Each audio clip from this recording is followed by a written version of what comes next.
Okay, Matt, Dr. Matt, thank you very much for joining me, buddy. Great to be on. Thanks for having me, Wes. Oh, my pleasure. We've been speaking about doing this for a little while now, and it's good to finally get it done. I understand that, like, people say that I'm busy with the things that I do, but you take it to a different level to me because you're busy, but with an air of actually doing something productive and being busy. I think that's in the eye of the beholder. Like, I'm not sure my mum would agree with that. She calls it my career. She's just like this. Rabbit is. What are you currently up to at the moment, mate? Because I know you.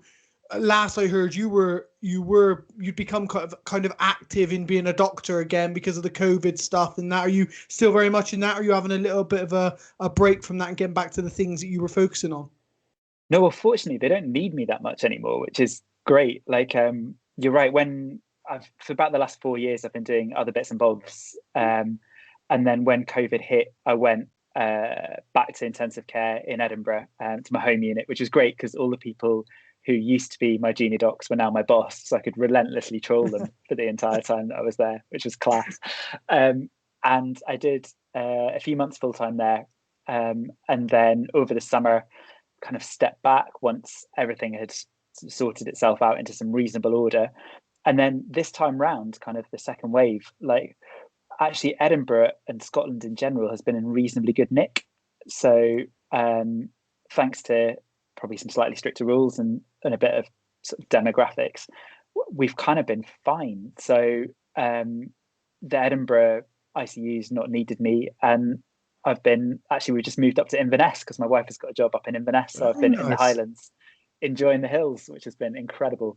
Awesome. I guess that's part of it comes from not having a buffoon running your country. That will obviously that'll come into it massively. So the inside, not knowledge, but what's the inside view been like for you, COVID wise, when you were sort of in the thick of it? Because we hear all the stuff, and you can listen to mainstream media or you can listen to the conspiracy theorist people. But what's it from a guy who's been on the inside?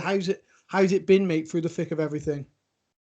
Do you know, like, I consider myself lucky on a number of levels, but actually being able to work in intensive care during the pandemic was a good experience, if I can say that, in the sense that you just saw exactly how bad it could be. No worse, no better. So actually, you weren't worrying about what was being said in the media when it was being overhyped, nor did you have to kind of pay attention to the conspiracy stuff because you knew it was a real thing too. And so it was actually a real privilege to just kind of have it calibrated. It's like, okay, this is what it is. It's not what it is in my imagination or anything else. And so for people like, my mum and dad who didn't have access to that, I think it was very stressful what they were seeing on the news. Whereas at least we saw it as it was, if you see what I mean.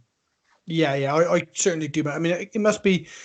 I've been known to be quite conspiratorial and buy into some things, but there's obviously other things that just blow my mind. Like, you hear it, and I'm like, oh, like microchips and implants and all. Like, some things, I'm just like, come on, you're doing people like me no good at all because I only get lumped in with you idiots. Do you know what I mean? And man, my microchip's amazing. Honestly, I had my Jag since then. Like, it links to Strava. Like, Bill Gates knows where I am. I've been like buying loads of stuff on Amazon. I don't know what it is, but I'm sure I need it. It's been class. You wait till you get turned off, mate. You'll get turned off after this podcast. You won't be allowed to associate with people like me.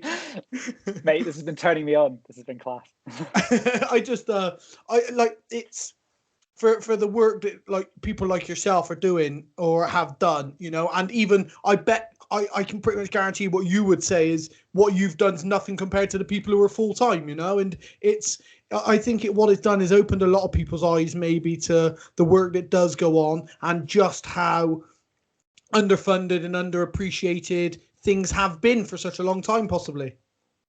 Well, I think the bit that I really hope people remember is like as an intensive care doctor, we're in a position of some privilege. We had access to lots of PPE, good team spirit, nice to be at work, lots of facilities. I think the people who really had it hard are people like care home workers. Mm-hmm. And what I really hope is that the people who, like the government is now calling key workers, that we remember that they are key workers, and that when this pandemic has gone, they don't go back to underpaid, underappreciated workers, you know, delivery drivers, supermarket workers, care home people. Like, I think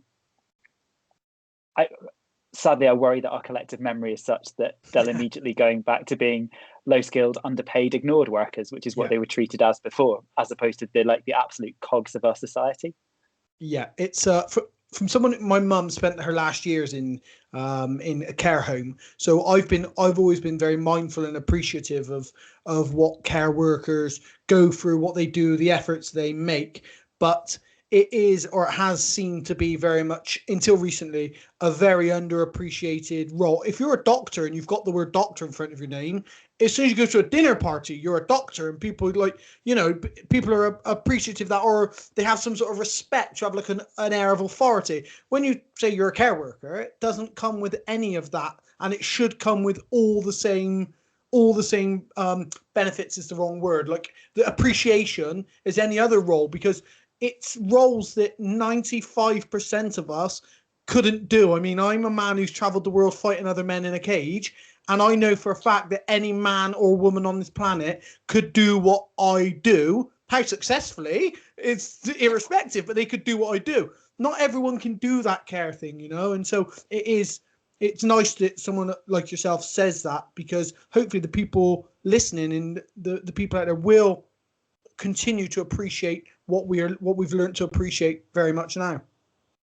I hope so. And the bit I'm cynical about is the clap for the NHS and all that sort of stuff. Mm-hmm. Like, I'd much rather that nurses got a pay rise than actually, it's that's the bit that I am cynical about, is the kind of government thing of like, oh, the heroes, we're clapping for them, brilliant. Heroes don't need pay or a PPE or a decent career progression, that sort of stuff. So I hope if there are any changes for the positive, it's that people who work in care homes are appreciated, that delivery drivers are, supermarket workers, all these people who are essential to our quality of life. Yeah, and it can be, the finger can be pointed at the government as much as possible, and obviously the buck does lie with them a little bit, but at the same time, we as a nation need to support those people, and we need to show that appreciation. That's the only way that government or anyone else is going to stand up and say, shit, we are accountable, because everyone wants them. So everyone needs to come together and say, claps weren't enough, let's continue this, and let's support everyone who did that work now. It's a time when I think we can appreciate others, but also we can maybe appreciate just how selfish we've all kind of been, myself and everyone else included. Part of the problem though is that we are so good at forgetting. It's one of the things that kind of helps us as a species. And I did a little bit of work a few years ago in Somalia, and I was there and I saw, really pretty rough stuff. And I come back to Scotland, I'm so grateful for everything, all you need in life is a roof over your head and a vegetable patch, and I have so much more, and isn't that amazing? And then 6 hours being there, I'm like, a parking ticket, fuck. Gone is my Mother Teresa serenity. Those first world issues hit you really quickly, don't they? It's one of those. We just recalibrate to this is what our lives are, and so sadly, because I'm sure we will forget. You're only for the most part, you're only existing in your own existence, right? You can't, and then part of that reality becomes Gemma Collins being a dickhead on TV, or it becomes some other put any name out there being shoot. That becomes your reality more so than the fact that half of the world, half of the planet is war torn, in poverty, starving, and you're like, oh god, I feel really bad. I'm really going to do something. Oh, but I don't want to miss I'm a celebrity a minute. Yeah. 100%. But like I say, it's kind of our strength of humans. It's how we manage to move on from, world wars, Spanish flu, all that stuff. It's how we can psychologically cope as a society. But it does mean that people get forgotten very, very quickly. Yeah. But I mean, that, I guess it's also the evolution of science and stuff is gone very much along those ways, because you put these pandemics and stuff behind you because you're focusing on the next one that might come in the future, and it's like that gets pushed to one side, and I guess that's our evolution and our development as a species has come from that ability to turn your back on things. But I think that's maybe, and you might be able to speak truer to this, maybe that's a primal thing within us, that we need to forget the weak and the dying because we have to survive as a species. If we go back a few thousand years, which is no time at all, we'd have left people dying in a bush because we've got to crack on. There's animals coming to kill us. Yeah, I don't know about that one. Like, I think there's a whole load of study about that, isn't there? It's like, is altruism a real thing? Like, do we genuinely do stuff to care for people because that's what matters to us, or because subconsciously it's helping us? Yeah, I don't know. Way out with my tiny little sliver of expertise. No, we can't go down the nature and nurture route or anything. That's not where we're gonna. That's not where this. I'm certainly have no rights talking about altruism or nature and nurture. I'm very much, let's stick to the shit I can talk about. Absolutely. So, mate, you touched about your the fact that you'd worked in Somalia and stuff. Let's give a little bit of a background about, because lots of the people who are going to listen will be paraglider pilots and they will know your name and they'll know lots of the stuff that you've worked within. And then lots of the people are maybe MMA fighters or falconers, and they might have done a quick little bit of research, or this might have just been the next podcast that popped up. So who are you? How did your medical background start and what have you done with it? Yeah, with pleasure. And that's one of the things I love about this podcast, Wes, because I've been I've been sessioning it quite a lot when I've been running. And I love just the diversity of people you have on it. It's amazing.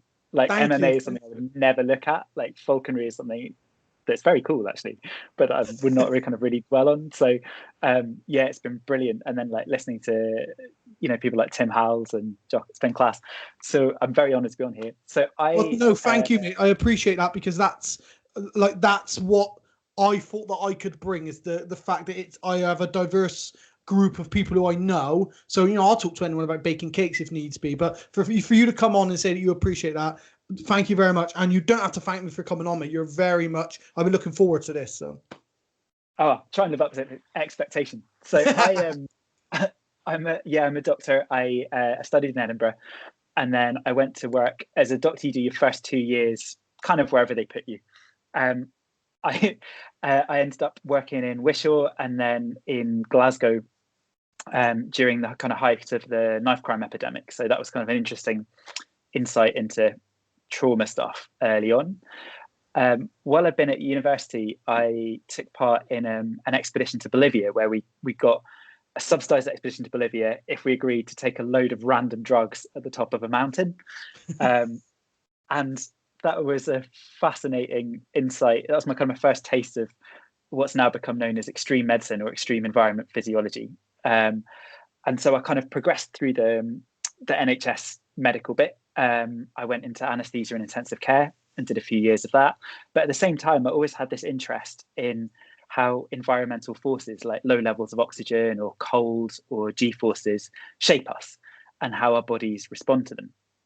And so I spent some time working in New Zealand. I spent some time doing expedition work, things like Kilimanjaro, and some work in the Andes, bit in India, bit in Nepal. And then I worked for the East African Flying Doctors out in Nairobi, getting some more trauma experience. And that took me to Somalia and all over East Africa. And that was incredible. And then I went back into the NHS for a bit and did a bit more, and then got itchy feet again.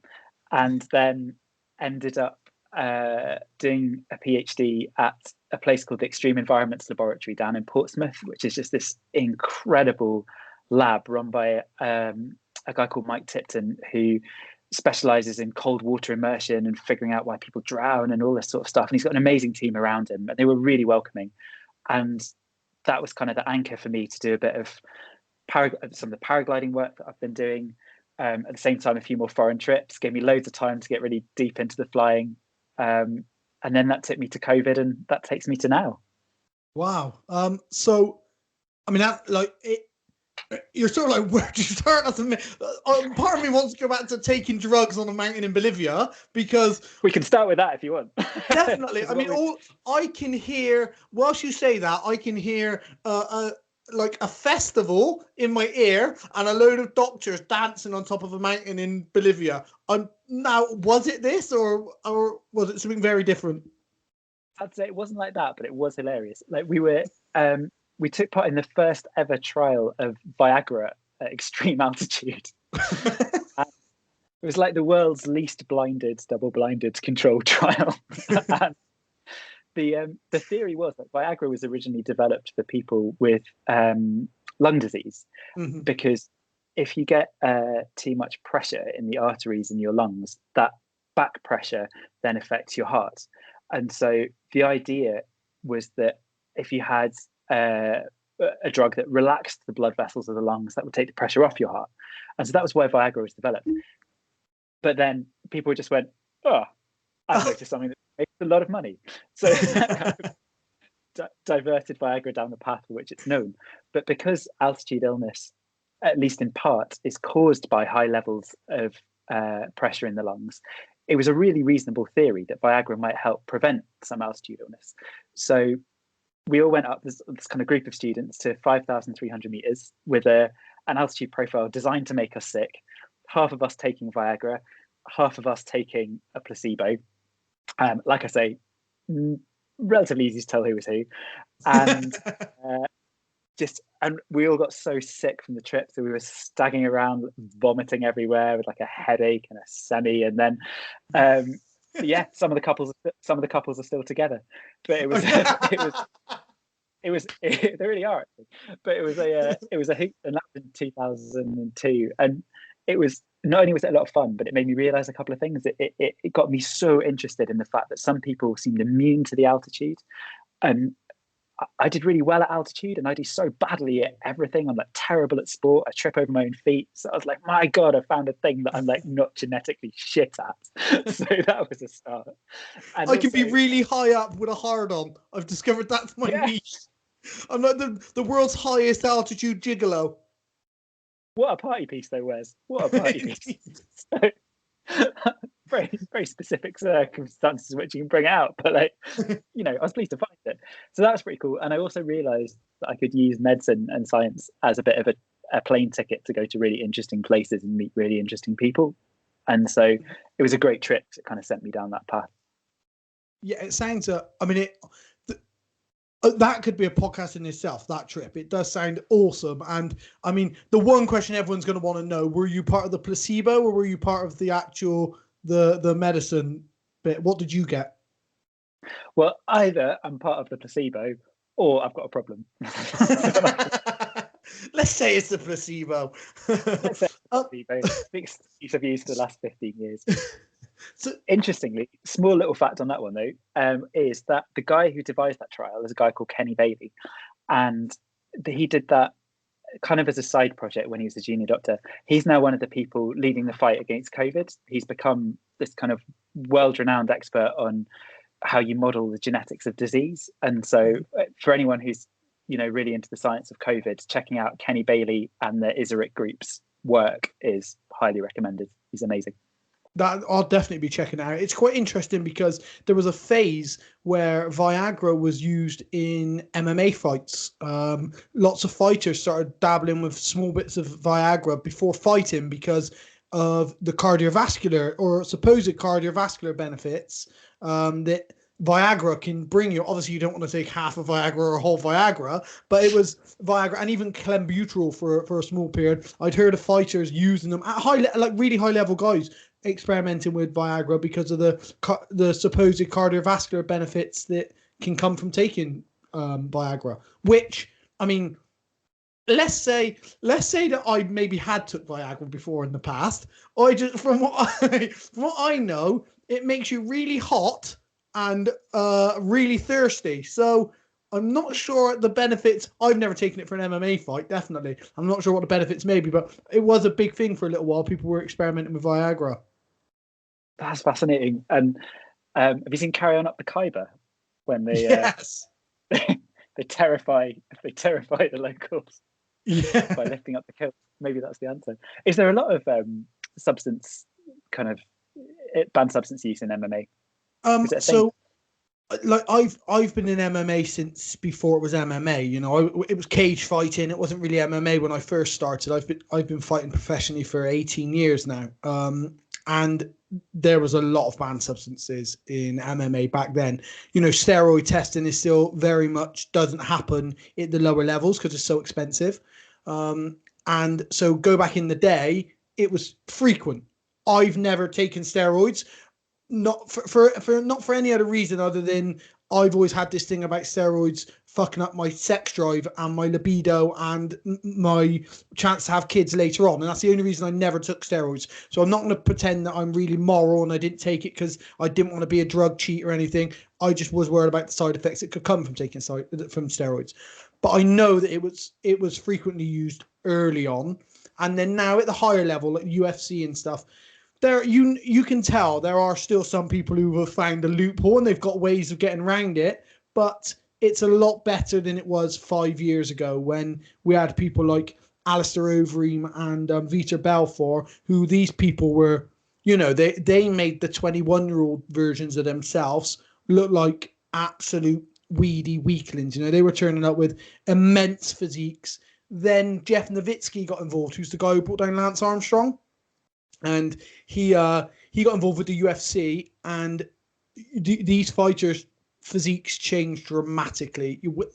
Within 3 months, fighters who were absolute monsters, and you know their performances changed, their physiques changed dramatically. So at the highest level, it's a lot less now than it was. But in MMA as a whole, yeah, I'd say there's a lot of banned substances, from performance enhancing like steroids and stuff to maybe cocaine or any speed or an amphetamine of any type. And then recently now, though, marijuana has been taken off of the banned substance list, which is very good, I think, because, you know, as a fighter, you don't want to be stuffing yourself full of painkillers for your whole career.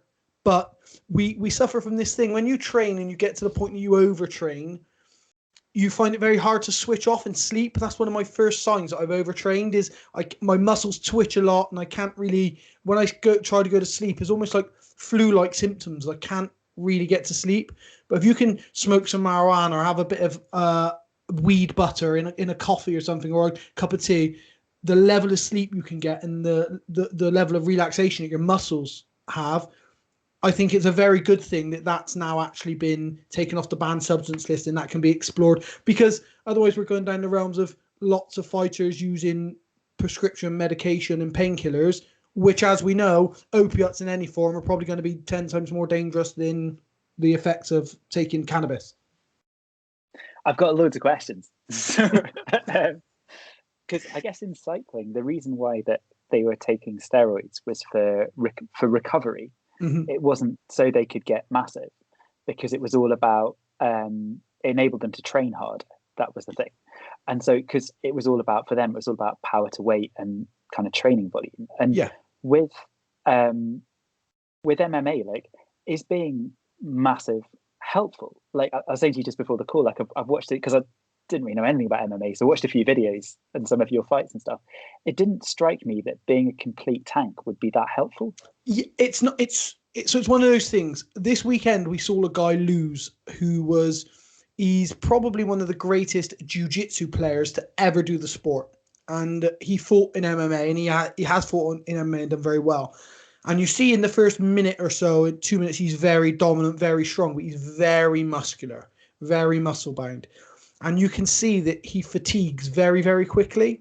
Now, because the sport's very much dominated by weight categories now, there used to be a show called Pride, and you'd very often see a guy who was 80 kilos fighting a guy who was 135 kilos. It was just a freak show event in Japan. And I mean, it was absolutely brilliant and I loved it, but it was very much based on that freak show event.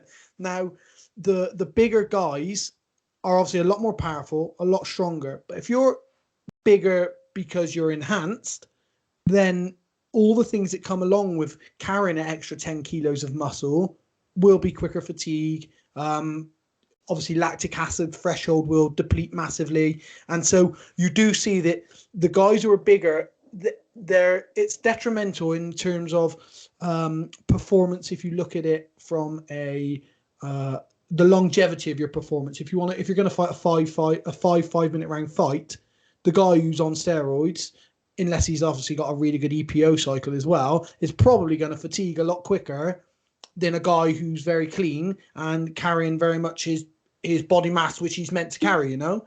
So that's one side where it can be detrimental. But on the other side, if you've got a guy who's super strong, really big, he has the ability to be sat on top of you, punching you in the face and elbowing you in the face. And that's why in cycling, the danger is you might face another guy who's not on steroids or performance enhancing drugs, and you might pedal faster than him. However, probably 80% of the field are all on the same stuff as you are. So it's about who's cycling better, you know? So for me, it was very much like, leave them alone. That's their sport. That's part of their sport. Leave them alone. They know the inherent like health risks. If they want to do that, let them do it. In MMA, I'm separating you from your consciousness.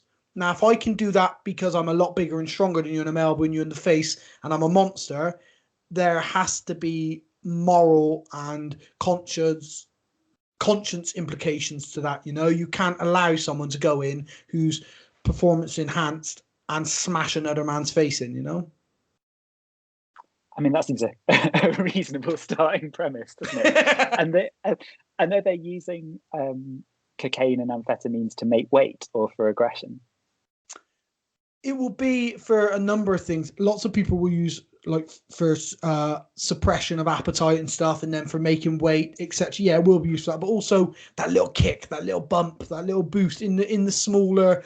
This is, and I'm not talking at the highest levels, the highest level guys now. It's such a well respected sport now, and because of the things that people like Conor McGregor have done, the money that's now coming into the sport on over a much broader scenario, as opposed to just being the UFC or monopolizing it, then lots of these people have now got real good, nutritionists, strength and conditioning coaches, dietitians. So they don't need this sort of thing. So I'm talking on the whole, on the smaller shows. And, we're still at a point where on some events, guys have been matched an hour before their fight because their opponent hadn't turned up. So someone in the crowd has said, yeah, okay, I'll do it. So that's the level of the sport still at the lower levels, So it does still have that inherent, the bits that you would associate go with cage fighting, not necessarily with MMA. That's really interesting. And I think one of the things that struck me, have you ever read The Secret Race by Tyler Hamilton? I know the book. I haven't read it. Yeah, it's dead good. And he was one of the guys who testified against Lance Armstrong, not because he had a massive crisis of conscience, but because he had a blood transfusion, which was the wrong blood, and that blood had been tainted with steroids. So he got busted, apart from having a horrific transfusion reaction. And then, kind of told all. And what's the bit that I found so interesting about that book was they were talking about how it was almost an honor to be chosen to dope, because if you were a young rider, it meant that the team believed in you, that they were going to invest in you by doing this. So there was this incredible psychological pressure, almost a psychological reward when you first chosen to take steroids. And that actually gave me a lot of sympathy for them, because it made me just think, if you're like an 18-year-old rider desperate to make your career, and as you say, there's milliseconds between these guys, and someone says, we believe in you, take this pill, the pressure to do it would be absolutely enormous. Well, especially with the financial reward, because you've dedicated your life to something that has got absolutely no financial support. Cycling's like, when you consider if you were a soccer player or something, cycling doesn't even come into it. Like, you could probably be a mid-distance track runner and be earning more money than a cyclist who's not performing well or who's not in the upper echelon. So when you've got that, and then at the end of this is like, right, I can fulfill my dreams and I can be the guy who makes money and I can make this a sustainable career. Yeah, that must be massively intimidating. And like Lance Armstrong says in his documentary, he says that he tried a season, he was reluctant, he tried a season not doping, he couldn't do anything, he couldn't get near it. Now, the thing with Lance Armstrong is he's a liar. We know he's a liar. So you can take what he says with a pinch of salt. You can believe it, or you can say, well, he's at the end of his career. He's been exposed. What's he got the reason to lie for now? But I think when you are then faced with that, and you've got right, these people believe in me. If I do take it, I believe in me, obviously, because I've got myself here. I can be the best in the world now because I just need this pill. Totally. And for what it's worth, Tyler Hamilton said the same. He said he called it like they called it paniagua, like racing bread and water, which is basically not being on drugs. And he said he went from being in the top 3 with Lance Armstrong to like back of the field in a season. Done. Yeah. I mean, that's the lure for continuing has got to be bigger than the lure to actually start, I should imagine. If you try it and you do well, and then you think, I can't do this to my body, and then you come off it and you then at the back of the pack, the lure to continue taking it has got to be worse than the actual lure for taking it in the first place, I would imagine. Totally. But the reason why I'm against it, the reason why I don't think it should be legalized, is because the pressures are external. It's like, I think you'll end up with, because these things are harmful to your body, like they absolutely are. And I think if you have a situation where there's no alternative but to take drugs to compete at an elite level, then that the pressure that puts on somebody, it's not a free choice. Yeah. And so that's why I'm against it particularly. Yeah, I mean, I'm against for me, I'm just like, when it comes to a sport like that, I'm like, if they all want to do it, then let them do it. But I don't advocate performance enhancing drugs in any sport, because I've been largely involved with a sport for my whole adult life. So I'm like, I don't want any performance enhancing drugs in any sport. Also, for the reason that that's when you start getting 15-year-olds taking steroids and their parents supporting the idea, because that's what they do in the pros. Because I've taught a lot of kids, and I try to not let my kids spar with headshots very often at all, or if at all. And the amount of parents, it's unbelievable, who kids of 8 and 9 come to me like, are you going to get them spar? Or like 10 and stuff. And they want their kids punching each other in the face. And I'm like, no, listen, there's no benefit to this yet. We don't need to make our kids tough. All we're going to work on is technique. We're going to work on stuff. And they're like, oh yeah, but I want them to spar. I want them to know. I'm like, well, you put the gloves on. You and I are going to spar. And then you're going to see how much you want your kids to spar after that. And so that does make me worry that the pressure that will be put on younger kids. I mean, we know for a fact, because of reports, that this has happened in the NFL in America. We know that drugs and performance enhancing drugs have been pushed on young kids because that's the only way to make it, And I think that's the worry of condoning drug taking in sport, is that it filters down to the lower levels. Yeah, no, 100% agree. Actually, the other thing I was going to ask you is, see, having watched these videos, like, it strikes me that for a complete newcomer to MMA, someone who's like never watched this stuff before, it seems like you square up, you punch each other a bit, then there's a kind of hugging phase, and then somebody knocks the other person out, or makes them submit. My ideal fight. Indeed. And I guess it looked like during the kind of the grappling bits, that what seemed to matter for an outsider was like muscle fatigue, like your ability to maintain that kind of muscular contraction to keep going. Yeah. And also, so how much is that, and how much is just pure pain tolerance? So when it comes to grappling, the pain threshold can be quite low, because unless you're in something that's painful, like a neck crank or an arm bar where your arm might break and stuff, then the pain threshold's not that relevant. Lactic threshold is massively important, and also so I think people underestimate how much of an effect adrenaline will have on the body and its ability to perform. So I could go now, having not done any jiu-jitsu since the lockdown. I know I could go now and I could probably do 6 5-minute rounds of jiu-jitsu with anyone, and I'm going to be okay. I'll be a little bit achy and sore tomorrow because obviously my muscles aren't conditioned at the moment because we haven't been training. But I know I'm not going to gas out to the point that I feel sick and my mouth goes all watery, and I know my arms aren't going to burn out, because I'll know when to use my strength, when to relax, when I'm in trouble, when to breathe, when to take some time. When I'm in top position, I don't need to squeeze people hard. So for someone like yourself, you're seeing two people wrestle and grapple, and you're assuming that there's just constant locking of horns, and you're constantly, and it's not like that. So if I'm grappling with you, and let's say you have hold of have hold of my arm, I'm not going to try and pull my arm back constantly, because now we're in a battle of my strength, your strength, my strength, your strength. I'm going to try and distract you by attacking your other arm, and as soon as you respond, I'm going to try and release this arm because I've taken your focus away. So rather than fight you strength for strength, and we're both pulling on a Christmas cracker that won't break, I'm going to try and be the guy who relaxes as much as I can there. You think there's no threat with this arm anymore, focus on something else, boom, I release it and I go to something else. For someone like yourself, that's hard to imagine because you're just thinking like it's constant, like tension and constant. And people do fight like that, and they are the guys who suffer massively from fatigue, muscle fatigue, Yeah, no, that makes a lot of sense, because I was just thinking, I was like, my God, you've got to ache after that if it was just all contracted all the time.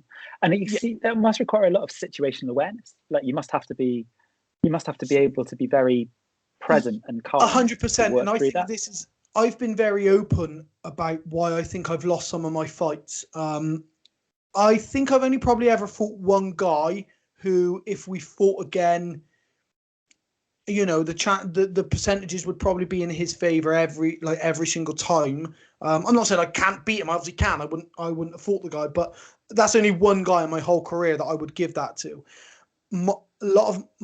I'm very open to the fact that a lot of my issues have been mental. Now, I fought a guy and I felt really good going into the fight. I don't really get nervous. I felt good in the fight. And then I came back after round one in my corner, like, Wes, you got to get going. Like, what? You look like you're sparring. Now, in my head, I felt like I was like having a good show. I felt like, come on, you got to get going. You can win this. So we come out in the second and we're moving around, and I shoot a double leg on him, and he goes for a guillotine on me, which is like a choke, a neck choke. And I was like, oh, no chance. So I go for the takedown, get it off of a little single, and I'm right by the commentators, and I can hear the commentator saying, oh, that guillotine's tight. That's a really tight guillotine. Merch is in. And I was there, and I was like, what's he fucking on about? Like, this guillotine's not. There's no way he can guillotine me from here. I'm not even in any trouble. What's the worst that can happen is if he switches to some. In the meantime, he switched to something else. He's gone he's gone for a sweep, and I'm now in a north-south.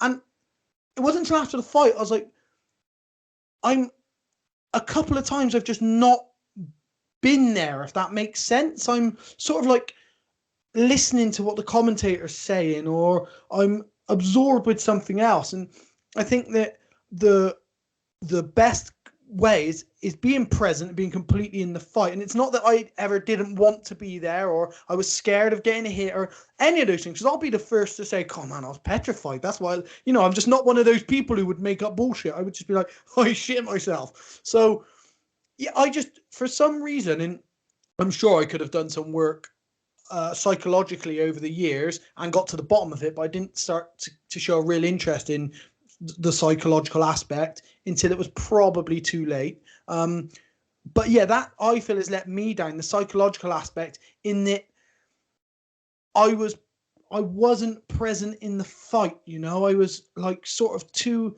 I don't even know I can't even put into words what it is, whether too relaxed or whatever it may be, but they're issues that I've found. I say to a lot of people who have lost, a lot of my fighters, because I coach now, a lot of the guys who have lost on the night, I say to them that, this is 15 or 25 minutes for you to show all the things that you have learned in an X amount of year career. You have 15 minutes where everything you have learned has to come together.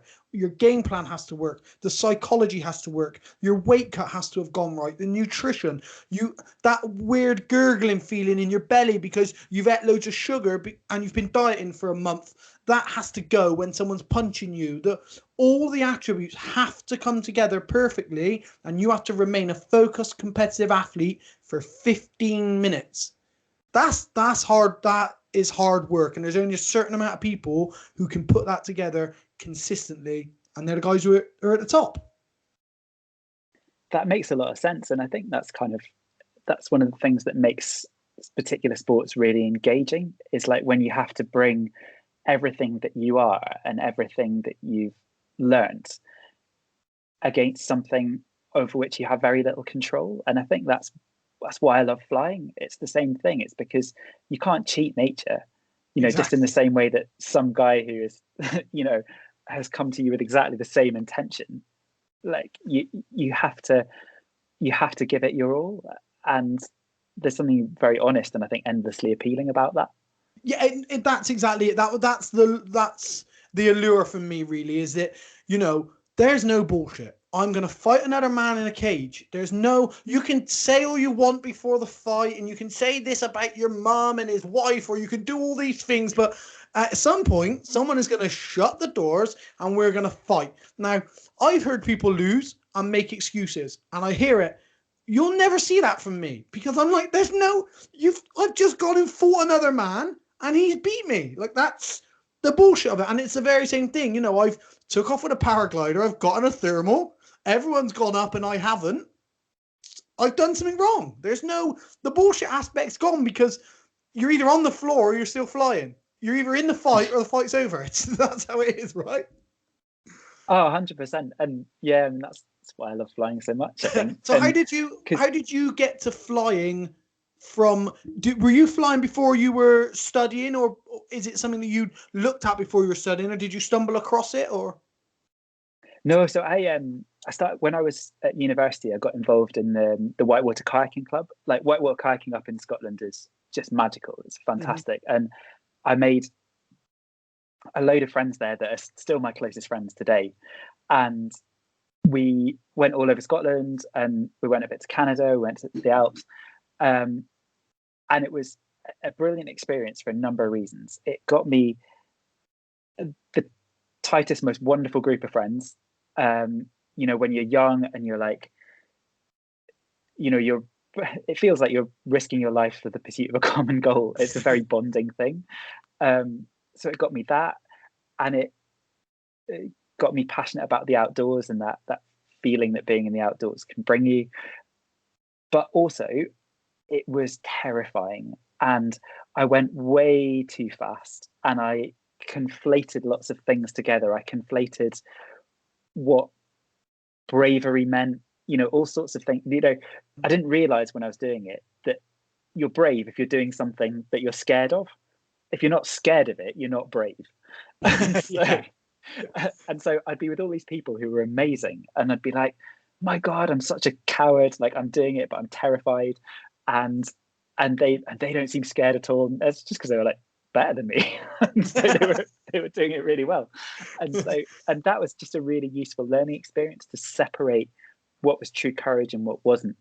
And I scared myself witless over the course of about 5 or 6 years. And then I took up mountain biking about the same time as I became a doctor, got really into that. My wife's really into that as well, so we did that for a bit, and that was brilliant. And then I did a tandem paraglide in the Alps, and it was like, this is it. This is the one.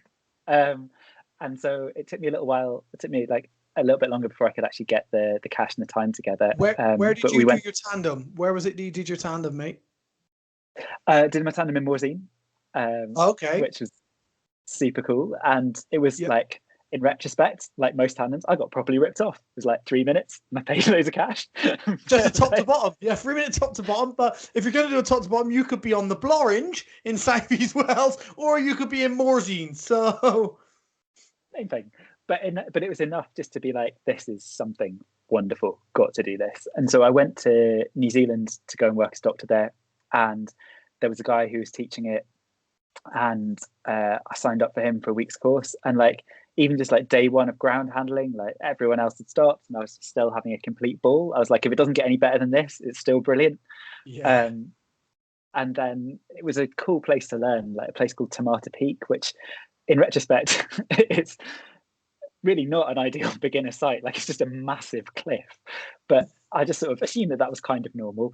And the guy who taught me was very conscientious. Like, you had to ground handle for about a month before you got to go up there and do lots of little short hops. And it meant that I've always been unfazed by different takeoffs. Like, nothing has ever kind of matched that.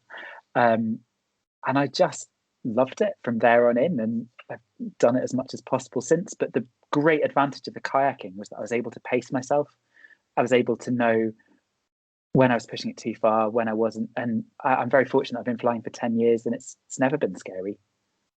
Yeah, that is very fortunate. Definitely. That's, yeah. And that's that should be attributed to who you are and the way that you've dealt with it. And the whitewater rafting has it's definitely helped you. If you've scared yourself doing things like that, and you can sit back consciously and say, yeah, I know what I did wrong there, and I'm not going to do that with this, because fundamentally paragliding will seem a lot riskier than whitewater rafting because you're off the ground. So I bet it's not. I bet whitewater rafting is pretty damn dangerous. So the risk factor is probably not that too dissimilar, but because you're in the air and you're off the ground, it's going to seem that way. So the fact that you can do that, I mean, I obviously I came from a base jumping background in skydiving, so I'm quite good safety wise, because you don't really fuck up in base jumping. You know if someone's fucked up in base jumping because they're either not here anymore or they walk funny. So like, you don't mess up too much. But I would say I'm probably known for pushing it quite a bit with paragliding, in that, you know, I like to fly big distances. I like to fly comps. I like to do SIV and maneuvers. You know, I would say that possibly I'm known for being someone who does push a little bit for paragliding. But I do still consider myself to be quite safe. And I was quite lucky that I was sort of mentored into it. And one thing that was pushed into me was, don't go too fast. Don't go too fast. Don't scare yourself. I've seen lots of people scare themselves. Don't go too fast. And the thought of scaring myself out of something that I really loved, that scared me enough to think, let's do this safely. Totally. And I'm a really firm believer in this idea of a fear injury. I think that's a thing. I think people get fear injuries and they have to be rehabilitated when they get them. And I definitely had a fear injury in kayaking, which I chose not to rehabilitate because I went on to other sports. But I look on avoiding fear injury in much the same way as I look on avoiding physical injury. And it also means that it's almost like conditioning. So I really ballsed up over the summer on one flight, and I found myself in a really stupid position. And it meant that I wasn't fear injured by it, because I think I had enough reserve from 10 years of taking it slow and sensible to, again, have a bit like the COVID bit at the beginning, have a realistic calibration of what happened. It meant that my imagination didn't run wild, I guess.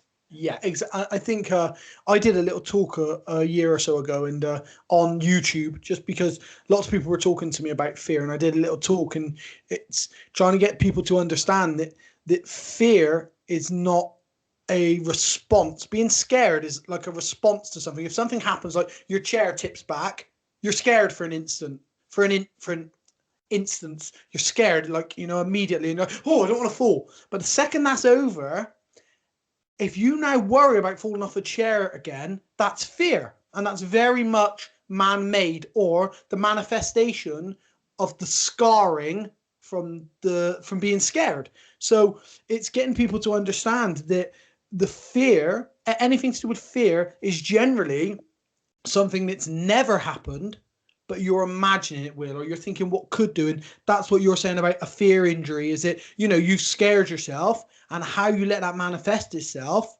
in your brain thereafter is what will then become your fear injury, which can become a scar. I liken it to being a scar. You know, it can be really, really difficult to remove, and it's probably going to be there forever. And once you've got that scar, you know, it's really difficult to get rid of. So you've got to try and prevent getting them, which it seems like you obviously did. You got it a little bit, but you've obviously prevented yourself taking that further into the next thing that you did, which was paragliding.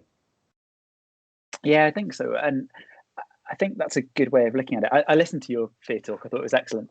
Oh, did you? One of the bits that cracked me up in that as well is it's like when you were talking about your past jobs, and one of them was just moving gypsies. It was like a job. That was like amazing. Sometimes people come up to me and they say things like you just said then, and I'm like, it takes me a minute to think, is that not normal? Because it's just things that I've done, and people are like, you used to move gypsies. That's nuts. I'm like, is it not? Is that not just normal? Yeah, I was just like, oh yeah, don't remember that on the careers card. It's not, that one's not on the CV. That one's not on the CV. No, you're absolutely right. But I think one of the things that's interesting is how much of this is and isn't in your conscious control. And I think in the same way that when you twist an ankle, the act of twisting your ankle is not within your control. And I've sort of come to the view that the act of being fear injured, that's not within your control. The conditioning before it to stop injury and the rehab that you do after is in your control, to the extent that you have the structures and the guidance and the mentors to help you through. But I don't think you can think yourself out of the situation that injures you, I guess. Does that make sense? Yeah, that makes complete sense to me. Yeah, and I would completely agree with you. That makes complete sense. What I'm interested in is so have you done any research on the physical effects of fear when it comes into it, say if we have a big collapse or something like that? Have you done any research on what the actual physical response is to the body when fear plays a part in your flying? Not directly, but it's something I've read a little bit about. Obviously, that's not much has been done straight up in paragliding about that. The most kind of fertile source of research in this is helicopter underwater escape training. So if you want to go and work in the North Sea, you have to do some training where you get put in a helicopter, they turn the lights off, they roll you upside down, and they dunk you in water, and you have to get yourself out. And it's probably, at least in terms of research ethics, the most scared you can make somebody and then research on them. Because, you get these really tough guys whose jobs depend on this, who are breaking down and vomiting in fear. And what they find from that is that there are certain behaviors that you see, and those behaviors can be people being like their brain slowing down to the point where they can't do much, or being hyperactive, or repeating the same action over and over again, all sorts of little things that you see. And when I did the reserve studies, I saw evidence of some of that behavior. And I think it explains a little bit about why sometimes people don't pull their reserves when they should. So slightly round the houses answer, but there is research out there that's relevant to us. I've not pulled it in directly. I've just seen hints of it in some of the other work that I've done. Yeah, because that's an area that I'd be interested in reading about, but it's going to be so difficult because you can't simulate an incident in paragliding. You can do SIVs and stuff, but the anticipation takes away a massive element of the fear, right? So, it's going to be a difficult one that you could obviously make it specific to one sport, I guess. But it would be fantastic to get some data about what actually happens and stuff there. Totally. So the research, for people who are interested, has been done by a guy called John Leach and Sarita Robinson. You talked in your fear podcast a bit about the amygdala and some of the kind of the neuroscientific basis of some of this stuff. Mm-hmm. And they look at some of that. They look at the effects of things like cortisol and adrenaline on the way you form memories or the way you don't, what patterns of thought you leap into, all that sort of stuff. So if that's a source of interest, that's a great place to go. Yeah, superb. I'll definitely look at that. Thank you very much. So your main research then, mate, what brought you, let's go back to the thing that you did first, which I think was the altitude hypoxia sort of stuff, was the first big one within the paragliding world that stood out, let's say. What brought you to want to pursue that? Does that come back from Bolivia and stem from the research that you've done from there? And what were you hoping to achieve, and do you think you achieved it in your studies? Yeah, I think, as I said, flying became this kind of all-consuming love that it still remains 10 years later. And so, I'd be at work thinking about flying. And, as an anaesthetist, your job is to manage human physiology, and you also, it's one of the the specialties that was the first to embrace things like human factors and lessons from aviation. And so I started to wonder what I could take from my work to paragliding, and if there were any insights that could be gained either to make the sport safer or that would just be interesting. And I think I sort of subconsciously knew at the time that the money area, the bit that would pay off, was the kind of human factor side, and also the some of the ergonomic stuff, like the stuff I did with paragliding, like, you know, how we behave relative to our equipment under certain circumstances. But I had no frame of reference for that. I'd never really done anything related to that. But physiology, at least, was my comfort zone, and altitude physiology especially. And then, like I say, I met the team at Portsmouth, who were kind of endlessly supportive and gave me a structure around which to do it. And so the first question I wanted to ask myself was like, why is it tiring? Because I'd been flying in India, and, you know, these kind of 6-7 hour flights, and I'd land like destroyed. And I was like, is that because I've run a marathon you know, is it because I've been at altitude, or is it like going for a long drive just because it's mentally exhausting and I'm feeling that physically? And so I wanted to ask that question, and the way to do that is to measure oxygen consumption in flight, because if you're consuming a lot of oxygen, that means your muscles are working, and that means it's physically tiring. If you're not consuming a lot of oxygen, like, because your brain consumes about the same amount of oxygen whether you're thinking hard or not, it just sort of functions. And so that was the first one.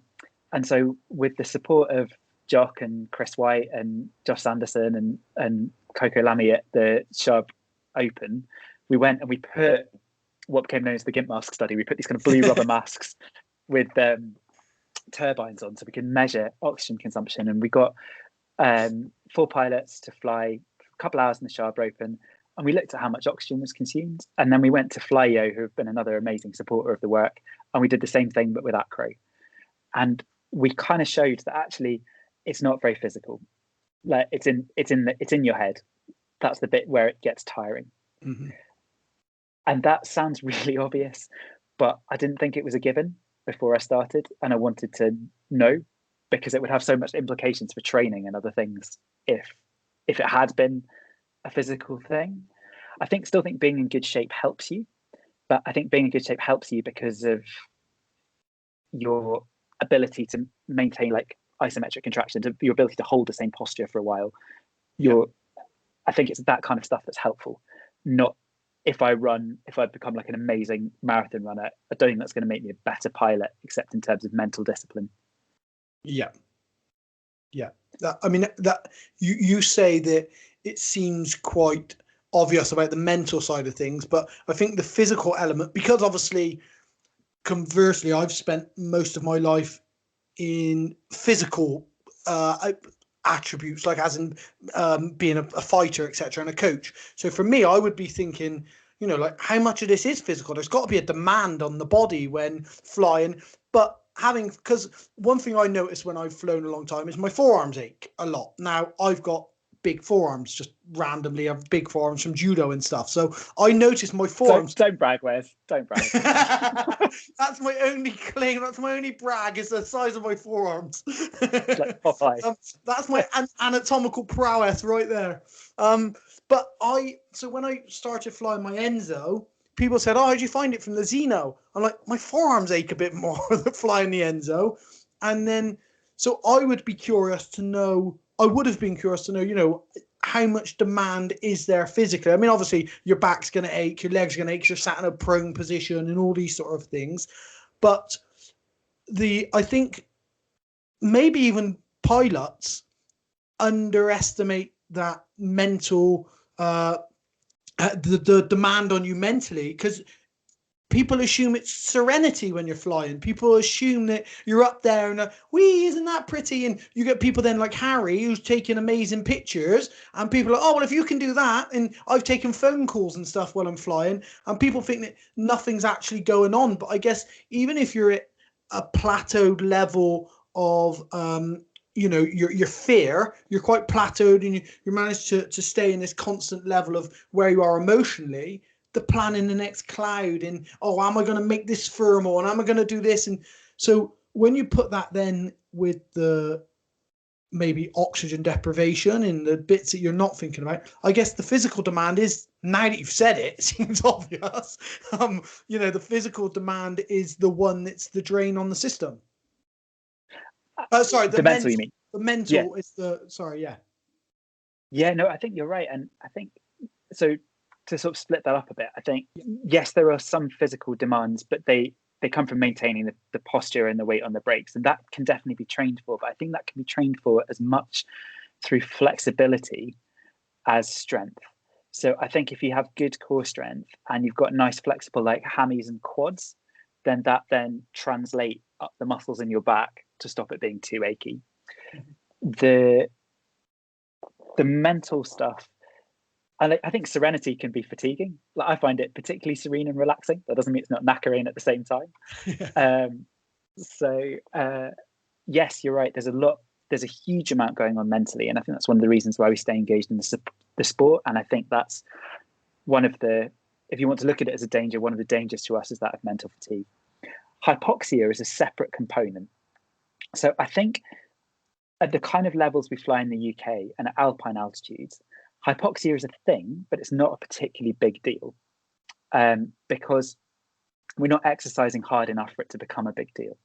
And one of the reference studies in this was a study done by a guy called Adrian Smith in helicopter loadmasters in Australia. And he studied people flying at 5,000 feet, and he found that the pilots weren't showing evidence of hypoxia, but the loadmasters who were doing stuff that was physical were. And then a guy called Pete Hodkinson then developed this still further and kind of showed that was a thing. And I think when we're flying, we're not consuming enough oxygen for hypoxia to become an issue at UK and low alpine altitudes. If you're flying in like Sun Valley or 4,000 plus meters, that's a whole other story. But that's kind of not us at the moment. Sorry to cut me. Sorry to cut you off, mate. 2 seconds to understand hypoxia and what it is more so. Is it not? And I've got this thing of I talk a bit matter of fact as if I know what I'm on about, and I wholeheartedly want you to say, "Shut up, you dickhead." That's not it at all. But the way I speak, I talk as if I know what I'm on about, and I haven't got a clue. So please just say, "Story of my life, mate. Crack on." Yeah, just turn around and say, "Shut up, you dickhead." That's not it at all. But so to understand a bit more about what hypoxia is, it's not the body's ability to take in oxygen, it's the body's ability to transport the oxygen it does take in around the body and use it. Yeah, kind of. So that what you're describing is your ability to utilize oxygen. And that's when people talk about their VO2 max. That's what that is. VO2 max is your ability to get oxygen from the outside world to the places that need it, particularly muscles. Hypoxia is the condition where you've not got enough of that going on. Yeah. So hypoxia is when the parts of your body that need it, in particular the brain, is short of it. And that can be caused by either you being in an environment where there's just not enough of it about, so being at high altitude, or because you're not fit enough, or because some part of your body isn't working. So like carbon monoxide poisoning, for example, is hypoxia, because what's happening is you're poisoning your red blood cells, so you can't get the oxygen from where it needs to be. But in this context, what we're thinking about is hypoxia because of altitude. So you're so high that the oxygen molecules are further apart. Each time you take a breath in, you get fewer oxygen molecules. And finally, when you transport it around the body, it doesn't get to where it needs to be. So your brain is coming up short. Yeah. It's I think that's a good, there will be people listening to this who aren't familiar with what necessarily hypoxia is, and then we'll say maybe, but there's bound to be, you're flying, there's going to be loads of air for you to breathe. I don't understand why. So I think it's good to maybe emphasize exactly what hypoxia is and why you wanted to study the effects. So yeah, sorry to have cut you off there, mate. Go back to where you were, buddy. Yeah, no, not at all. It's just to chip in on that last bit. So one of the joys of being a doctor is being a dick to medical students. That's like it's a perk of the job.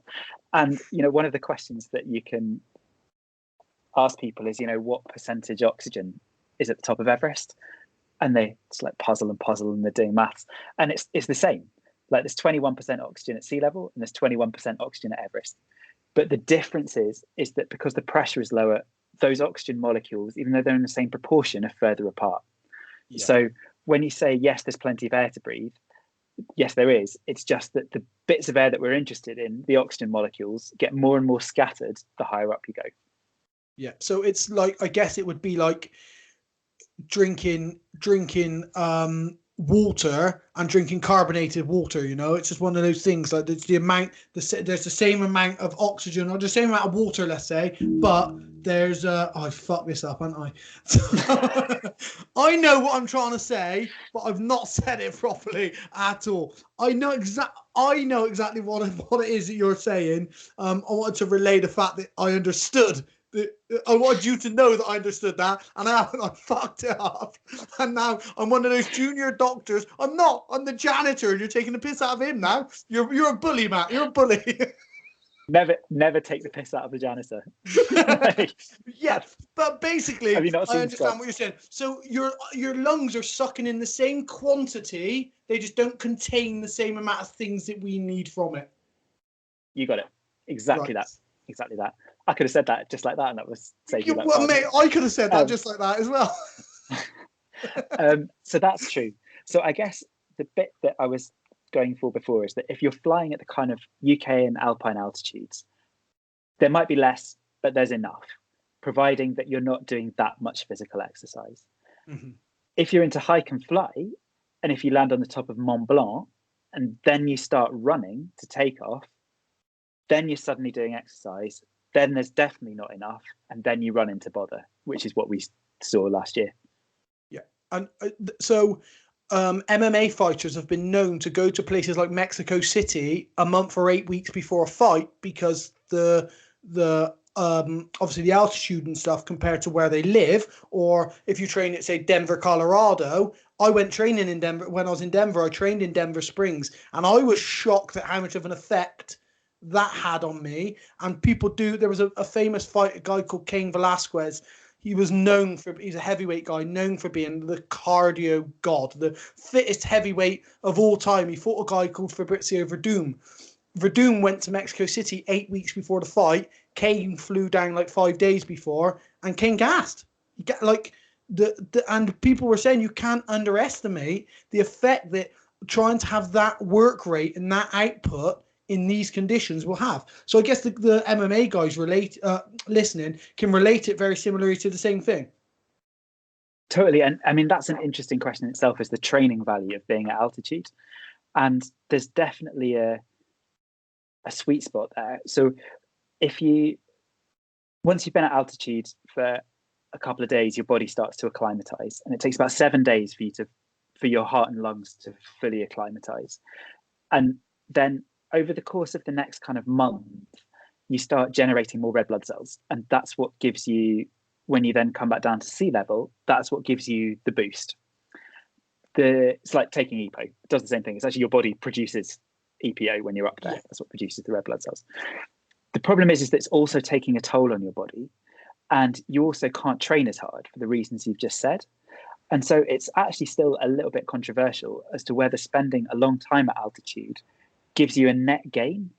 Like, it gives you a very tangible, measurable gain in oxygen carrying capacity because you've got more red blood cells, but also you've spent the last month potentially not training quite as hard.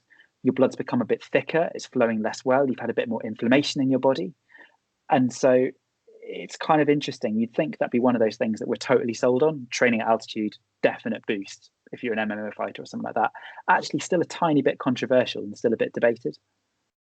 Yeah. I mean, I obviously know very little about the subject because I've only heard it from experiences like the Cain Velasquez thing. And then when I trained at Denver, obviously, it had an impact on me when I trained there compared to training in California or something. But the long-term effects I've never explored. But it is interesting for you to say that it's still quite controversial a subject. It is, yeah. And people are going to like ridiculous lengths to try and sort it out. They've got like a Swiss chalet where they've like pressurized some rooms so people can be at sea level and not know they're at sea level, and like all that sort of stuff. Like people are going to like insane detail to try and work this out.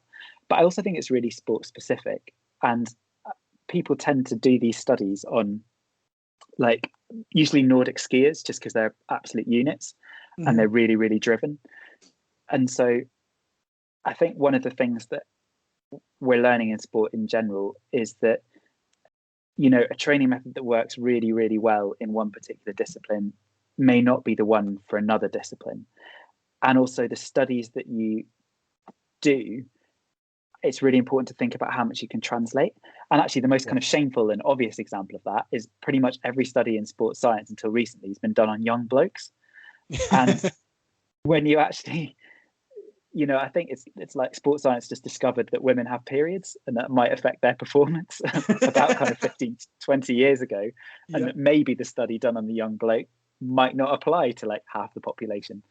So I guess what I'm saying is like, treat things with a bit of context and a bit of a pinch of salt as to how relevant what they've done in a scientific study is to you and your training. I suppose that'd be my global message. But you've looked at things. You've looked at things very logically. I would say you've looked at things like a doctor more than a scientist there, because you've looked at stuff as a doctor. You understand everyone's individual and everything's different. Scientists are generally trying to prove this one thing right. So I think the way that you've looked at it there is like a doctor, and it's a superb way of looking at it. You've broke it down and you said like, yeah, listen, this is right. We can prove this is right 100% of the time if we do it, if we replicate it in this way all the time. But we have to now look at things can be a lot broader and it won't be replicated 100% of the time. So it's not going to work. So I think that's a great way of looking at it. That's kind of your way. So that's doing a disservice to scientists, because actually the guys who are really looking into this at the moment are particularly in extreme physiology. There's this really interesting question, which we came back to with the Bolivia thing. Like, why was I fine at altitudes as a high altitude gigolo? And why... That's your new mantra. You are the high altitude gigolo. I'll take that, whereas I've been called a lot worse. And when how some people fine and others aren't, this question of inter-individual variability is the fancy name for it. And it applies not just to external stresses like oxygen and cold, but also training. Like, why do some people respond to particular exercises and others don't? And it's kind of the hot topic in sports science and other stuff at the moment. So it's definitely being looked into. How much is genetics? How much is attitude? How much is training? And I think it's what we're going to see more and more of over the next little while. It's the next step in personalized training programs, really. It's understanding people's own physiology and working out the best way to train. And I guess we shouldn't look past the fact that we're in a period of time where science can move really quickly, but for a huge part of our modern history, like as in during our lifetimes, and certainly during our parents' lifetime, science wasn't evolved enough to give us the answers that we can now get. So we can get scientific answers at such a speedy rate now, and the development can be so fast that we can be critical of stuff that happened 15 years ago because we're not appreciating that science wasn't evolved back then. So now the science that we're working with on a daily basis has evolved just as quick as the things that they are studying. So I think that is important to understand, that that being critical of science 20 years ago is you forget that science 20 years ago wasn't as evolved as it is now. Oh, totally. And I look forward to in 20 years us saying the same thing about now. I think that the strength of science is in is fair criticism. That's what separates it from conspiracy theories. It's the ability to pose a question and say, why is this happening? And then say, I'm going to investigate it like this. And then at the end, someone to come back and say, I like the way you investigated it. There's lots we can learn from that. But these were some of the ways you investigated it wrong or less well. Let's build on that and improve. And so everyone stands on the shoulders of giants. Like, it's definitely, I'm not saying that like 15 years ago they were mugs and suddenly we're right. It's completely the opposite. It's more that through respecting and understanding what they did, we can then get stronger and stronger and stronger. Exactly. Yeah, exactly. The people 25 years ago were brilliant minds, and the people 400 years ago who were measuring the size of the earth without even any mathematical equipment are geniuses. And the people who have learnt from those people and are now evolving that are brilliant as well. You know, these are all brilliant minds. It's just the science and the technology is evolving as quickly as the minds are. Totally. So your hypoxia study that you did, the things what were you looking for any answers, or were you looking to prove a theory that you had right? And do you think that you did that, or did it throw up some things that you thought, actually, you know, did you end up questioning anything at the end? Yeah, definitely. So I did that initial one on the body, saying like, you know, is it physically or mentally tiring? Conclusion, mentally tiring. I then went to try and like look at our cognitive function and say like, are we making good decisions when we're flying at flying altitudes? And I think that was probably the weakest study that I've done, but it was the one where I, as an individual, learned the most. And I think it's speaks more to my research. I can't think of a less pretentious way of putting it, my research journey in terms of how I learned to be a better scientist than what I found. So what I did was we went to a hypobaric chamber, or not hypobaric, a low oxygen chamber in Portsmouth. We had 10 pilots. They flew a 2-hour flight up to the rough equivalent of 3,600 meters. And they did a bunch of tests along the way, looking at their ability to, you know, kind of decision-making skills, planning, logical reasoning, all this sort of stuff. And my theory was, if I take people up to 3,600 meters, we're going to see that their capacity to make decisions is reduced. The problem is I thought that seemed like a good idea for a study. But what I started to realize is that you can do tests in a chamber, but it's not really very representative of what people are doing in flight. You know, the tests in a chamber were things like, you know, your ability to like stack one disc on top of another. What does that say about how you're going to fly from one thermal to the other, or go down that valley or the other? And it was worth trying, but I think what I came out with was a bit of a muddle. And it really made me refocus. It made me think, right, okay, I've done some physiology stuff. That might be my comfort zone, but what's actually going to change things for pilots? Like, what's going to make the sport safer? And that brought me to the reserve work, because all through when I was doing stuff, there was this little narrative of like, yeah, but people don't throw the reserves. You know, read the accident reports. Like 94% of incidents from the BHPA accident reports for the last 9 years, people haven't thrown a reserve.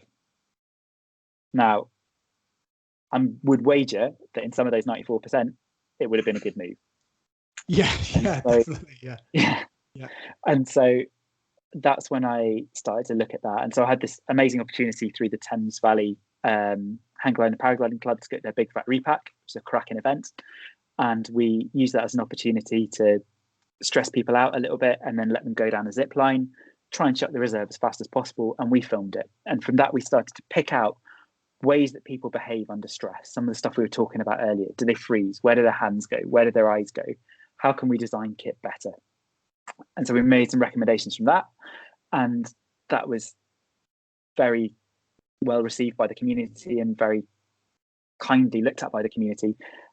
But the overwhelming criticism from people and from manufacturers was, yes, but most accidents, people are spinning round and round. They're not going forwards. And that's totally valid criticism. And so we then went to a G-Force center in Germany. Again, amazing crowd, a place called Flugschulhochreis. And we put 88 pilots round a centrifuge, half going forwards, half going backwards. We gave them the same psychological stress. And again, we filmed them. And then from that, we came to some conclusions about how we can make harnesses safer and a little bit about how we can change training. Wow. I mean, I've read up about the things that you've done in Germany, and what it always struck me what the outcome for you was. Were you doing it to make paragliding equipment better, which obviously, have all these paragliding equipment manufacturers invested money in you and said, like, get us a better design for this? Or was it, you want to make it safer? Or were you doing it really just to, as the intellect that you are, to find the answers to the question that, because these questions will obviously be sitting in your head and it must be torturous. I wonder though, and I want, so to be able to have the foresight, the ability, the imagination to put them together into a study that you did do and then come out with these things must have been amazing. Yeah, it was really satisfying. That's very kind of you to say so. It was also an incredible team effort, and like that cannot be overstated. Like the final study design was the result of input from so many different people and so many, like, better minds than I, and so many people helped on the day. So very much a team effort. I think my motivation behind it was there were questions I wanted to answer. I did want to make the sport a bit safer. I was kind of progressing my own research journey a little bit as well, working towards PhD and other things. So that was helpful. In terms of pure funding, it was self-funded, and then I managed to sort of claw together different bits of funding from various different sources, people like the Royal Aeronautical Society, a bit from the DHV, a bit from BHPA, a lot of begging, borrowing and stealing. And together we kind of managed to get it done on a bit of a shoestring. But it was really satisfying. It was, I don't know, it felt like actually completing something that might make a change for the better. Oh, I think it's one of the most important pieces of work that's been done in the sport for a very long time. I think because it can translate directly to the user. Like, there's lots of studies and safety studies and stuff that are done which affect the manufacturer and they can work with it, but this can relate and also can be communicated to the user really easily, and that's the thing, is it I think it's so important, just simply because everyone knows how important their reserve is, and there is a reason people aren't going to it, aren't using it, aren't doing it. So for someone to research that and then come up with, is it handle position, is it this? And I think one of the elements, if I remember right, is that handle position didn't make a difference from left-handed to right-handed people being able to reach the reserve. So for you to look at things at such a end user, in such an end user way, not from a manufacturer's point of view of, if I put this handle here, and I'm not saying this is what manufacturers do, it's not me berating manufacturers in the slightest, but for you to look at it in a way that affects the end user, as opposed to, if I put this handle here, where am I going to put a flap for a bottle or whatever, however they go about designing. I think it's one of the most important pieces of work that's been done in recent years, because it can have such a long-term effect and can translate so easily to the user. That's really kind of you. Thanks, Wes. And I think it kind of clarified for me what I enjoy in research as well, which is really helpful. Like, the physiology stuff was good, but I think there are so many questions you can ask that it made me realize that what I like it if you can ask questions where you can change stuff as a result, and also where you can communicate that result to the people who need it. And just on a personal level, I feel lucky to have done it, because I was like, right, okay, well, this is where I need to go in the future, because actually this is what I find satisfying and what I think is useful. In terms of the manufacturer stuff, I have a lot of sympathy for them, because people buy harnesses based on cost, weight, and aerodynamics. Yeah. They don't buy it because they've, what a beautiful fancy reserve handle you have. and also they have competing demands, because they have to meet other standards, like things like back protection and other stuff like that. So it's not a straightforward deal to say, I've given you what you need to know to fix it, go fix it. But that said, I do like the feeling of posing the design as a bit of a challenge and say, well, 25,000 people have watched this video. I've said some of the ways I think harnesses could be better. Go for it. Well, yeah, there's bound to be, you would have to be silly to be a developer of paragliding equipment and have this guy who's dedicated himself. He's come up with this study. He's respected. He's obviously intelligent. He's put together this study. Everything's there for you. And he's produced something that says, this is, I'm not going to say the best way. This is optimal. This is optimal for this to be here, or to have this, or to be this grip, or to look like this. You've got this guy who presented this with you. You'd have to be pretty silly to be a developer to not say, right, okay, we're making this and we love the design, but get Matt's work a second. Let's just have a quick look. Can we make it a bit more in line with this, you know? Or you'd have to either be really arrogant or really up against the, well, if it ain't broke, don't fix it attitude to not look at that, right? I hope so. And I guess like just the flip side of that is I don't want to be arrogant either. Like I don't want to say my answer is completely bang on. I think it's a step forward, but the bit that keeps me up at night is like manufacturers have been very receptive and they have been responsive to the video and stuff. So what have I got wrong? Like, because I've got something wrong, because I've not done anything in my life where I've not got something wrong. So, and when you're dealing with people's lives, you just kind of wonder, I hope that whatever I've got wrong through this work isn't so drastically wrong that it makes it worse for somebody.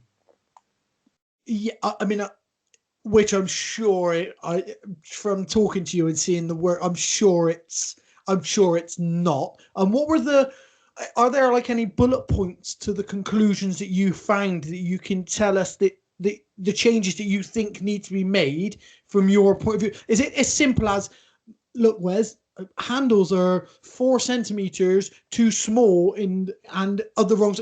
Was there any sort of specific bullet point changes that you thought had to be made? Absolutely. So split them into like design changes and training changes. Yeah. So design changes, I think what really came out is that people don't look for their reserve handle, they feel for it. Like that's one of the conclusions I say with the most certainty. And so I think what we need to do then is have reserve handles that are prominent enough, not such that we have tons of accidental deployments, but prominent enough that people in gloves can feel for them. They can get their hand around them, because people like to encircle their hand around it. They don't, like you saw in the videos, people were never subconsciously satisfied if they just got a thumb in. They'd wait until their hand was around it. So it's got to be big enough and prominent enough that it can be found in gloves, encircled. The next bit is where you put the handle. And what we found is that people use their anatomy as a reference. So they would naturally, the majority of people went for their hip. When they were being spun backwards, their hands, I think, were drawn a bit further forwards along their thighs, but fundamentally then they would search back to their hip. So the handle should overlie the hip. It shouldn't be behind it, because that makes it really hard just from a kind of angle of throw, but it should sit on the hip and it should be easily grabbable.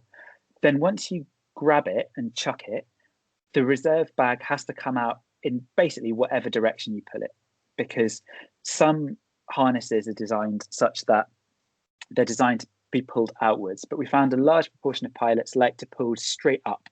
They like to engage their biceps, strong muscles of their back and core, to pull straight upwards. And we saw pilots like that struggle, and the bags would get stuck and they'd struggle against it, and they couldn't get the bag out, and they'd change their grips. They could pull up even harder, because like I said, when people are stressed, they can't innovate. They do the same thing over and over again.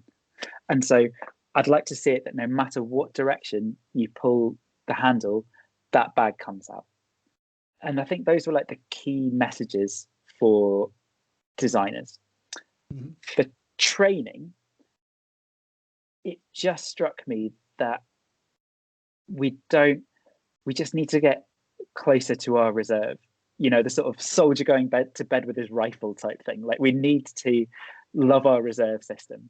And so even as students, you know, in a school, it needs to not be this mystery object. Like, they need to understand, okay, it goes in here. If it falls out, this, I put it back in. This is where it's rooted to. These are the shoulder bits. Okay, it's going to come out of that. Fine. Then as we progress as pilots, we need to really visualize those times when we're going to throw a reserve. What's that going to look like? What's that going to feel like? And then when we're in flight, safe, on glide, repeat that visualization. Think like, what would it be like if I was going to have to deploy my reserve at this point, and then reach for the handle, wrap your hand around it, and go through the motion, ideally not deploying, but go through the motion of deploying your reserve parachute. So you've thought about the circumstances, you've linked it to a feeling, and you're doing this in flight. And then when you get the chance, go and do an SIV course, which you've got to do anyway. I'm like, all the work I've done, I've come out has pointed SIV, SIV, SIV. Yeah. But go and do it and then just chuck it. Get a feel for chucking it in midair. Because all the work I've done relates to a tiny sliver of the reserve throw, just the action of throwing. It says nothing about you remembering to throw it or the feeling of doing it or how you disable your wing after you've thrown it. I've just looked at a tiny sliver of that whole chain, and chucking your reserve in SIV is a really good way to bring home the other parts of the chain. Yeah, I mean, it's one of those, it's to relate it to something we've already spoke about in MMA, you know, it's one of those, you know, throwing punches is the best way to learn how to throw punches, and throwing kicks and checking kicks is the best way to learn. Now, you can't throw your reserve safely most of the time that you're flying because you don't know what's going to happen when you throw your reserve. But it has struck me before, the most popular part of paragliding is ridge soaring. I think everyone can agree on that, right? It's done by the most amount of people most frequently. When you're messing around 400 or 500 feet above the hill, why not every time? If you know you're not going to check your reserve, can I reach it? Check there it is, boom, check my reserve. Get familiar with how does my shoulder feel when I do that. Maybe like, you know, lean to the left and see if it makes it easier, because you're boating up and down, doing this, pulling the same old strings, the same old way. Just do those little things. Just do those little checks. You know, as soon as I'd learned after my first SIV, when I came back to ridge soaring, I'm not a massive fan of ridge soaring. I like to fly cross country. And so when I do ridge soar, I like to get really high and away from the bit's going to hurt me the ground. So when I did learn after my SIV, I started doing loads of wing overs and loads of like that, I can't remember what they call it, but that dolphining movement, you know, that you do with your wing. I started to do pitch control, lots of pitch control and stuff, because I'm not going anywhere. So I might as well do the things that are going to benefit me. So it struck me as, you know, when I'm a skydiver, when we were learning how to skydive, you'd always practice pull. And then so sometimes when I was going out on fun jumps, I would just practice pull. Or when I'm base jumping, guarantee you, if I'm approaching an exit, I'm checking where my pilot chute is all the time. I'm just feeling it. Yes, still there. I've walked past a bit of brush. Yeah, it's still there. You know, even though I'm on the ground and you're practicing your arch. So it has struck me before on the ground, thinking nobody checks their reserve when you're just flying and you've got loads of time to do it. Totally. And I mean, I learned to skydive a few years ago, and I've been hanging out a bit with Diggs and Sam Hardy in the base jumping crowd out in Lauterbrunnen. Amazing. There's so much to learn there. Like, there's so much to learn. And like, those guys particularly are just master risk mitigators. Like, it's amazing to watch them operate. And it was fascinating because I was giving a talk in the Horner pub in Lauterbrunnen, and the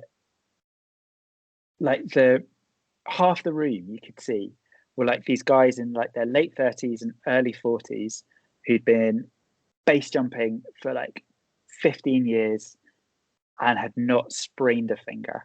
Yeah. And the other half were these really aggressive young blokes whose days were numbered, and you could see it. And the whole way through that talk, I was just thinking, like, I wish the left-hand side of the room is going to talk to the right-hand side of the room, and that there's going to be some good mentorship there. But the bit that struck me about both base jumping and skydiving is it's essentially formulaic, and like, you do basically the same thing with the same expectation every time. Like, and so that in some ways makes it easier both to train people and to design the kit. Like, every time you skydive, your expectation is that you are going to pull. Whereas every time you paraglide, not necessarily the same deal. And no one cares about weight in skydiving particularly. And you can have a really tight fitting harness, and there are only a certain number of malfunctions. And the answer to that is pretty much always going to be cut away. Yeah. So that makes it an easier task. And base jumping, like it struck me that the dangerous bit was getting yourself to the exit. Like once you'd actually jumped, you were kind of following a formula, and you either followed it right or you didn't. And that was a failure of preparation, generally speaking, if you didn't. And forgive my ignorance, because like I said, I've never done it, but just sort of hanging out, that was what kind of struck me. Yeah, it's. I think it's not. That's quite a pretty bang on appraisal. You know, it's the things that go wrong in base jumping are things that go wrong. The rest of it, like everything's formulaic. I'm going to jump. My body position is going to be good. I'm going to pitch. My parachute's going to appear. I'm going to fly away here. That's how it's going to be. You know, there's not. There's no. Oh, I'm going to go to pitch and I'm going to do this and I'm going to, you know, it's always going to end with me pitching. It's how it's going to be. When you said, when you take off in a paraglider, your aim is to go fly in your paraglider. It's not, I'm going to throw my reserve at the end of this. So that implants a reluctance maybe so I would say maybe there's not a, and mate, listen, I have absolutely no right to say this. I'm just putting out an opinion. But maybe it's that we've created in paragliding not a, what's the word, like an unfamiliarity of going for it, but a reluctance of going for your handle. We've actually created a reluctance because it's in you that it's the last resort. I'm down to my reserve. As where in base jumping and stuff, everything happens when you're already at your last resort. You throw that, you're already there. So maybe we deal with those things better because we're always at our last resort. I think so. And I think one of the really interesting bits there is, have you read a book called Thinking Fast and Slow? Yes. Yeah. So so for those who've not read it, awesome book, hard going, Great book, but awesome book.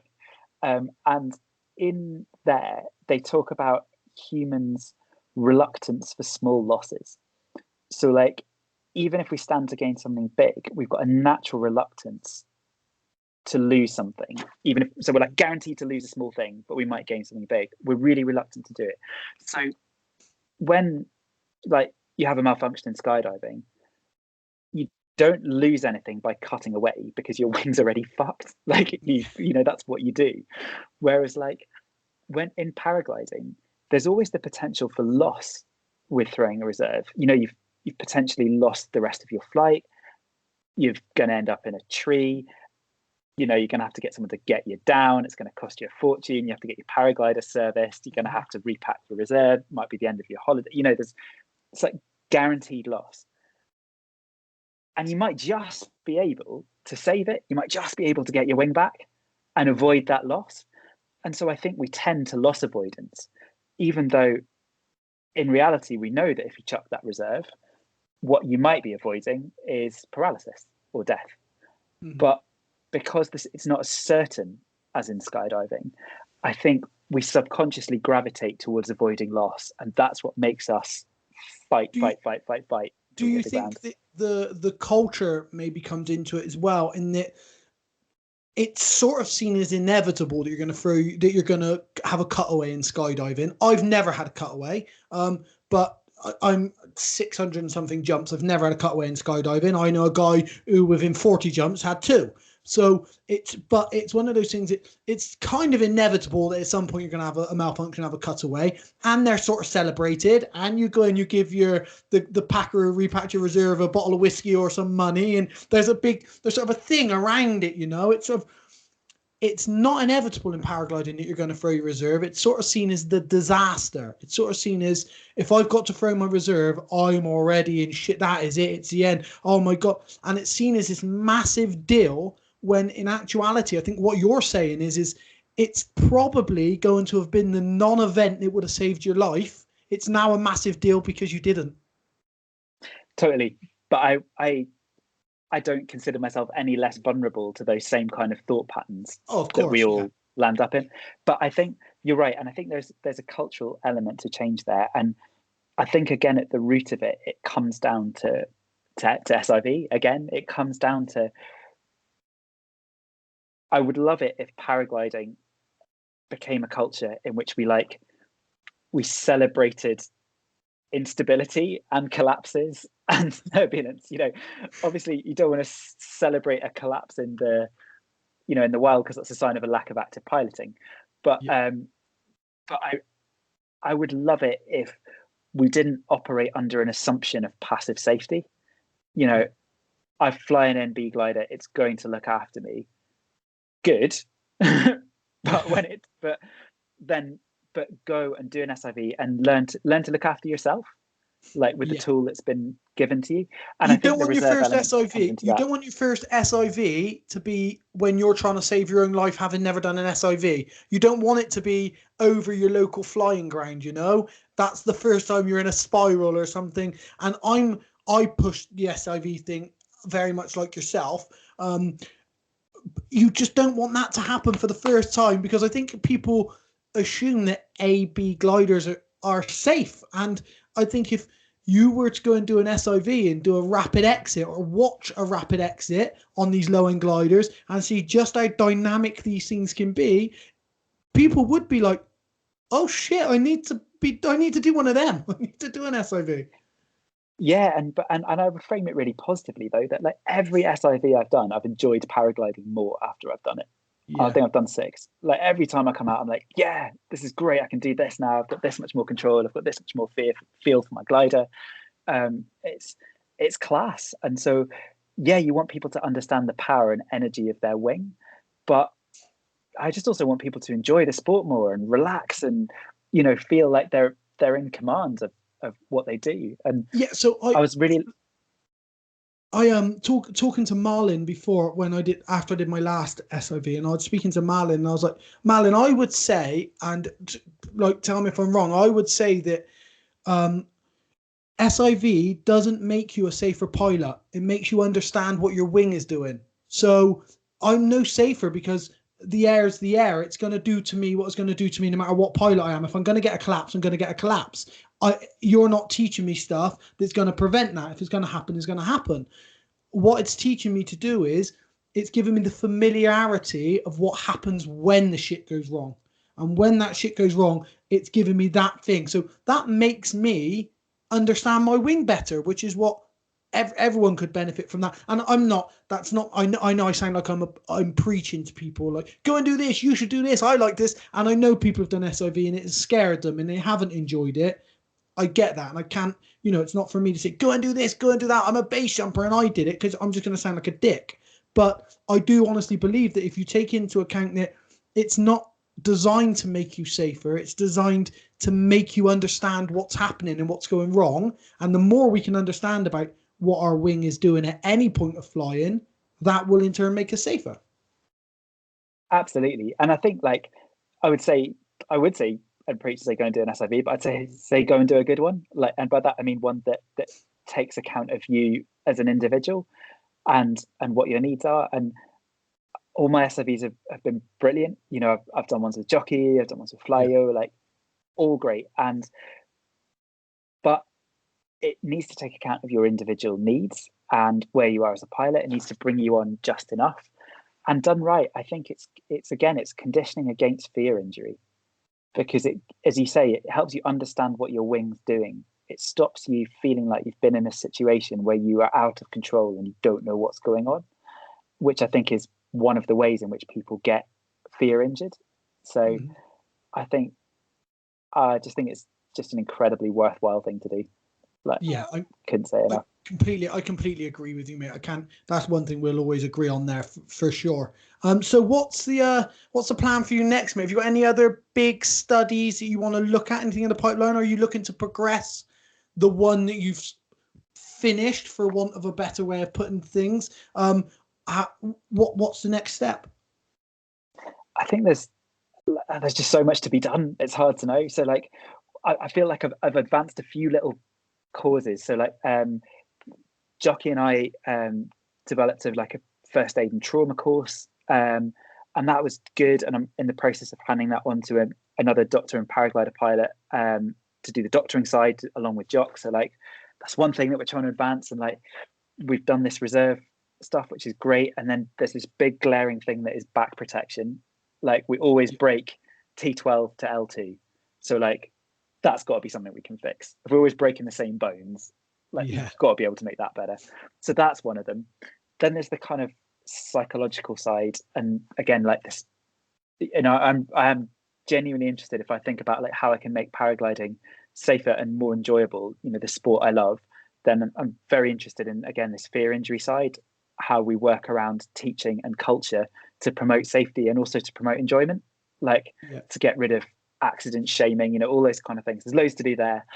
And then there's some really interesting stuff that I'm going to hopefully get more involved in, which is a researcher called Hannah Williams, who looks at thermaling in raptors and how raptors thermal and interact with each other in the thermals, and hopefully going to be doing a little bit of work with her over the coming months as well. So there's loads of stuff. I'm super interested in that one. Obviously, being a falconer myself, I'm like super interested in that one. So yeah, I'll definitely be staying nice and close in contact with that, so you can let me know what's going on there. Definitely.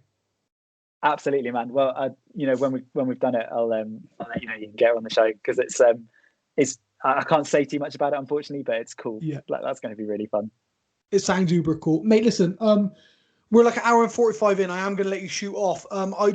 You're a pleasure to talk to. I love your energy, your enthusiasm, how you're so here, there, and you seem like you have like this thirst for.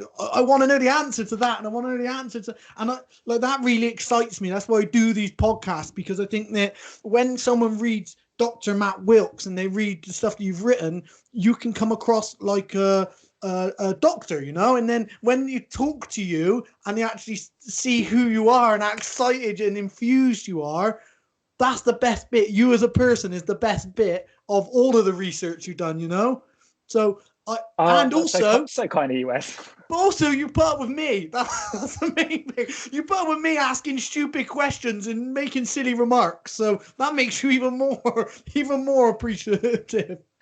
No, not at all, man. I've really enjoyed it, and like I say, there's loads more, because I think the one bit I do love is to keep learning, and I think there's so much you can get from talking to people. There's so many people you can meet through paragliding that's amazing, like all the different folk that I've met and all the different things that they do. So I could have kept asking you questions about MMA for the whole time, and I'd have been happy. It would have been class. Mate, listen, we'll get you back on. There's no, you don't have to have anything specific to talk about to come on here, mate. We'll get you back on, and you and I will just sit and we'll talk, because like I said, your energy, and I just enjoy talking to you. So yeah, we'll definitely do it again. But for this one, mate, I'm over the moon that we got it in the bag eventually.